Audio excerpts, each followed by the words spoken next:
It's hard to forget these photos. A charred oven, burned beds, the 5 children killed in an apartment fire in Greensboro last spring. That tragedy exposed another problem. An apartment complex that was so bad, dozens of units had to be condemned. That was 7 months ago, and the apartment should be fixed by now, but they're not. WFMY News 2's Erica Stapleton has been digging into why that's allowed to happen. Always had to think about the kids. You can see it from the road. The charred reminder of the 5 little lives lost in what investigators determined to be a cooking fire.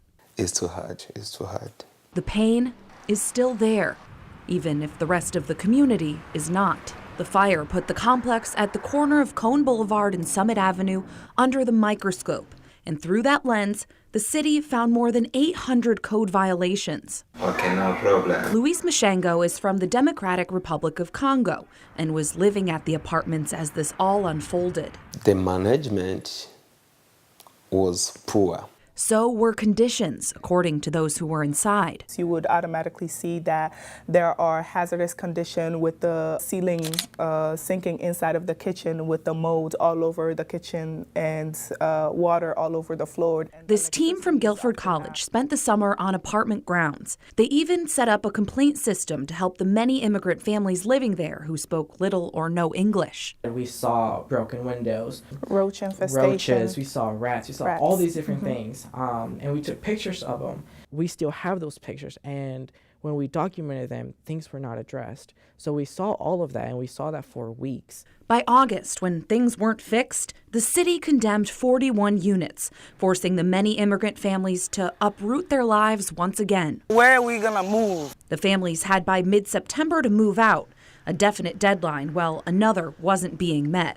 Since finding violations, the property owner, Arco Realty, had orders from the city to fix the problems.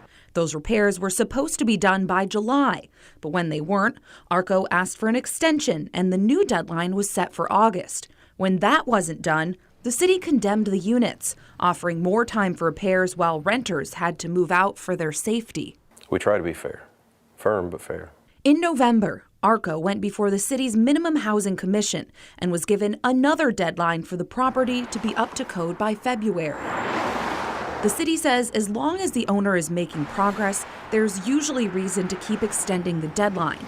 In this case, the city says Arco has been actively working on fixing units and are more than halfway done, but months of missing the mark comes with a price. Once the property is condemned, we issue the first civil penalty, which is $200 for that first day, and then each additional day is $10 until it receives its final inspection. Keep in mind that's per unit.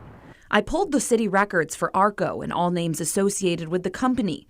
Since 2014, the company has been issued more than 500 civil penalties from the city of Greensboro for various properties, racking up almost $650,000 in fees. The city's data shows Arco hasn't paid a dime.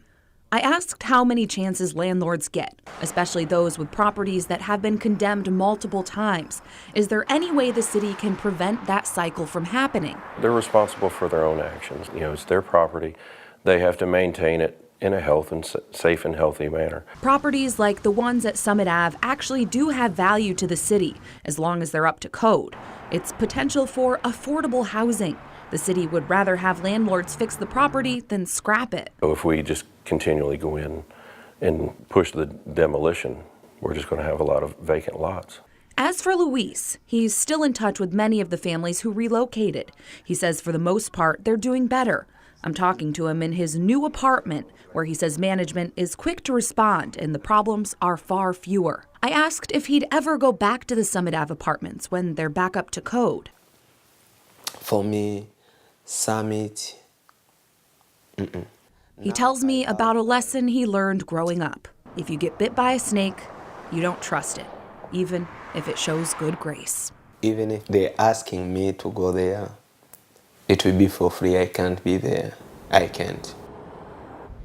We have reached out to Arco Realty about paying the penalties and a progress report on the Summit Ave apartments. They did not respond to any of our requests. As for that February deadline for the apartments to get fixed, well, that passed last week. And Erica, last summer, so kind of get people up to speed here, there were 41 condemned apartments. How's the progress to bring those back up to code? Well, that stems from that whole report, and As of today, I talked to the city, there are 6 of them that are still condemned. 3 of them were up for inspection today, so it could be down to 3, but 6 total. So they still haven't reached that deadline. And because of that, the city can now go in and they can take over the repairs and put it up for auction. So Wow. we'll let you know if that happens.